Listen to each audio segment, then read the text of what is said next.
Et nous retrouvons en duplex Nicolas Chéron, stratégiste chez CMC Market France. Bonjour Nicolas. Bonjour Lucie, et puis bonjour et bonne année à tous ceux de Trading TV. TV Finance.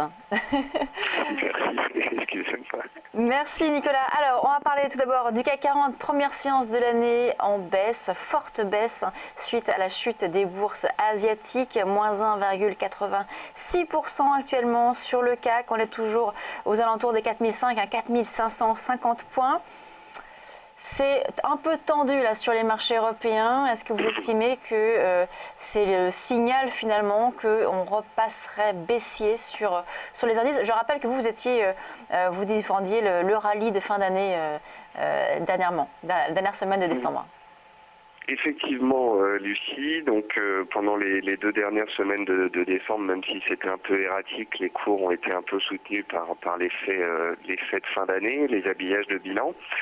Et puis on a clôturé la note un peu sous 4700 points, timidement, en attendant le début 2016. Ce que je constate ce matin, en fait, si vous voulez, Lucie, c'est que oui, ça fait un peu peur, oui, il y a de l'aversion au risque sur les marchés, les bourses chinoises ont baissé de 7%, le yen remonte, l'or remonte un peu, donc il y a bel et bien un peu de peur en ce début d'année pour commencer les marchés, pour commencer l'année. Néanmoins, ce que je remarque ce matin, c'est que j'avais un CAC 40 à 4500 points sur support à moins 3,5%. Et à ce moment-là, je me pose plutôt la question de savoir si c'est pas une opportunité d'acheter à moins 3,5% en séance sur support sur un indice européen, tout simplement à cause de l'effet d'annonce. Et donc c'est pour ça que sur mon graphique, je vous ai mis le graphique du CAC 40 avec la barre des 4700 points qui est vraiment la résistance et peut-être que certains attendront qu'on casse les 4700 cette année pour passer haussier, pour attendre que le CAC rentre en territoire positif. En tous les cas, je trouvais intéressant de prendre un petit peu tout le monde à contre-courant parce que ce matin, quand je lis les news, j'ai un peu l'impression que c'est la fin du monde. Et quand ce matin, on a fait donc 4500 points, ça a été rapidement testé et on est rapidement reparti à la hausse. Oui.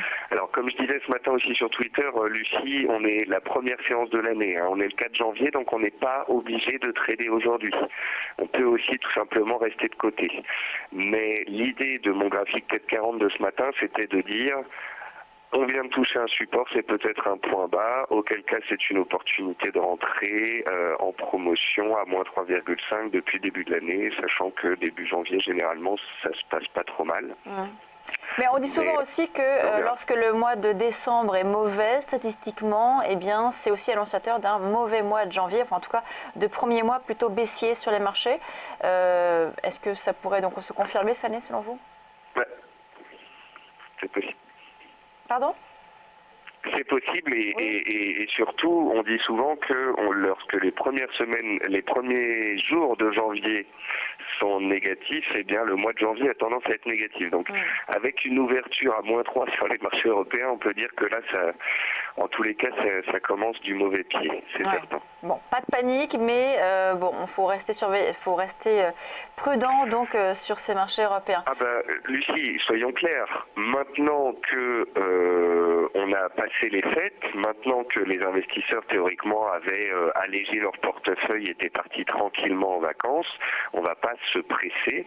On est en 2016, ça fait 8 ans que les marchés montent. On sait qu'à tout moment ces derniers peuvent un peu dérailler et que 2016 pourrait être très volatile. Donc on ne se presse pas et on fait attention. Voilà. Maintenant, moi j'aime bien avoir un esprit un peu contrarien et quand je vois le CAC à moins 3,50 sur support ce matin, je dis que c'est peut-être une opportunité de rentrer pas cher. Alors, un mot maintenant sur une paire de devises, l'USD-Yen. Aziz nous en parlait à l'instant de cette paire. Hein. Vous disiez que, eh bien, il y avait peut-être un point d'entrée sur le dollar yen qui montrait la faiblesse actuelle, donc qui était faible. La force du yen. Voilà, la force du yen. Quelle est votre recommandation sur l'USD-Yen? Est-ce que vous estimez qu'il y a peut-être une opération à tenter sur cette paire? Eh bien, en fait, Lucie, l'USD-Yen, c'est... En 2015, je vous avais expliqué à de nombreuses reprises que l'USD-Yen, pour moi, c'était un petit peu le baromètre du risque. Donc, quand je voyais, par exemple, un indice baissait fortement et arrivait sur un support, je regardais si parallèlement à ça, l'USD Yen baissait lui aussi ou au contraire tenait comme il se doit. Et à plusieurs reprises, ça nous a un peu aidé. Moi, ce que je constate sur l'USD Yen, c'est que depuis 10 jours, il baisse. Il a baissé parce que les opérateurs ont été un peu déçus de la modification du programme de quantitative easing japonais. Et donc l'USD Yen a perdu un peu de sa superbe et est retombé. L'USD Yen, c'est le baromètre du risque. C'est la paire qui va nous dire si on est dans un marché de peur ou si on est dans un marché stable.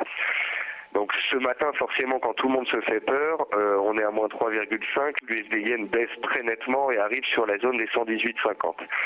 Et bien pour moi, tant que l'USD Yen est au-dessus des 118,50, et en fait c'est exactement ce qui s'est passé l'été dernier. L'été dernier, on est venu clôturer à 118,50 et on a toujours tenu cette zone-là.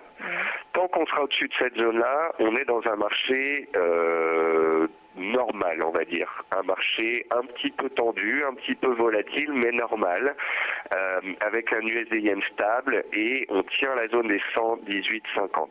Si on casse la zone des 118,50, s'il y a une accélération de la hausse du Yen qui montre une aversion au risque forte, s'il y a une accélération de la volatilité sur les marchés, ça pourrait être une année relativement compliquée pour les acheteurs d'actions et ça pourrait être une année extrêmement volatile et donc source d'opportunités pour tous les traders. Donc tant qu'on est au-dessus de 118,50 et tant que le CAC est au-dessus de 4480, 4500, eh bien il se pourrait que le mouvement baissier qu'on voit là de se mettre en place depuis plusieurs séances soit un simple recul sur support de moyen terme. Par contre, si on accélère, qu'on commence à tout casser, là, Lucie, 2016, ça voudrait dire que ce sera une année pas du tout évidente pour les gérants. Ouais. Mais on n'y est pas encore. On est à la première séance. Ouais. On surveille donc le dollar yen. Aziz, un mot sur cette paire que vous suivez également. Oui, alors là, c'est vrai où on a une logique dans les propos de Nicolas, et c'est vrai qu'on en parlait déjà l'année dernière. L'USD Yen, ça représente un peu le sentiment du risque, le sentiment de marché. On voit bien qu'on a des indices européens, notamment le CAC 40, qui arrivent sur des niveaux de support, les 4500 points. Ce niveau-là a été testé, on a rebondi dessus, même si on n'a pris que quelques points depuis le test des 4500 points. Symétriquement, on avait un USD Yen qui profitait de la faiblesse des bourses, des marchés actions asiatiques pour se renforcer. On a vu un yen qui se renforce, donc un USD Yen qui baisse et qui arrive sur ces niveaux de support, je vous en parlais, entre 118 et 118,50.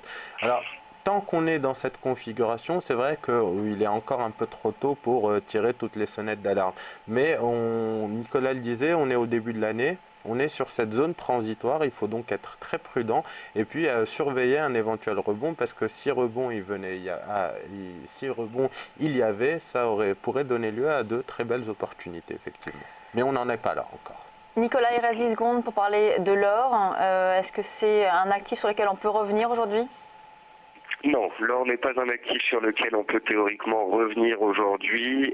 Néanmoins, je voulais vous montrer l'or parce que si les marchés doivent lâcher, et donc si 2016 doit être un bear market, un actif parmi les autres pourrait reprendre un petit peu de couleur, et c'est bien évidemment le métal jaune. Oui, alors on est en bas quand même de votre canal qu'on voit sur le graphique du canal descendant. Est-ce que ça veut dire que on pourrait quand même avoir un petit rebond peut-être de l'or ? C'est ça que je trouve intéressant, oui, même si à la limite il suffirait qu'il y ait un recul du dollar ou bien une hausse de la version risque, je ne sais pas lequel des deux sera le catalyseur, mais en tous les cas, l'or a bien baissé, est dans un canal baissier, dans la borne basse, donc on pourrait avoir des surprises haussières sur le métal jaune, ne serait-ce qu'une réaction haussière de 10-15% ne lui permettrait pas de sortir de cette tendance baissière, mais pourrait redonner le sourire à certains qui en ont de côté. Merci Nicolas Chéron, stratégiste chez CMC Market France. On marque une pause, on se retrouve tout de suite sur Direct Investisseur.